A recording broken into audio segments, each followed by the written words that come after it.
এবার বহুবিবাহ প্রতিরোধ বিল অনুমোদন দিয়েছে ভারতের আসাম রাজ্যের মন্ত্রিসভা। দ্বিতীয় বিয়ে করলেই সর্বোচ্চ 7 বছরের কারাদণ্ড দেওয়ার প্রস্তাব রাখা হয়েছে নতুন এই বিলে। এছাড়া স্বামীর বহু বিবাহের কারণে যেসব নারী ক্ষতিগ্রস্ত হয়েছেন তাদের জন্য বিশেষ তহবিল গঠনের প্রস্তাবও অন্তর্ভুক্ত করা হয়েছে বিলটিতে। রোববার আসামের মন্ত্রিসভা বিলটির খসড়া অনুমোদন দিয়েছেন। চলতি মাসের 25 তারিখে এই বিল উত্থাপন করা হবে মন্ত্রিসভায়।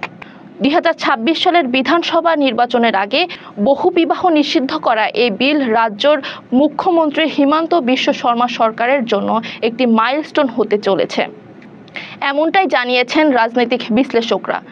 মন্ত্রিসভার বৈঠক শেষে আসামের মুখ্যমন্ত্রী জানান, বিলটি পাশ হলে বহুবিবাহকে অপরাধ হিসেবে গণ্য করা হবে।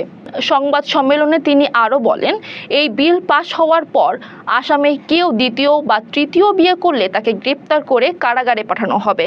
অভিযোগ প্রমাণিত হলে 7 বছর পর্যন্ত সশ্রম কারাদণ্ড হতে পারে।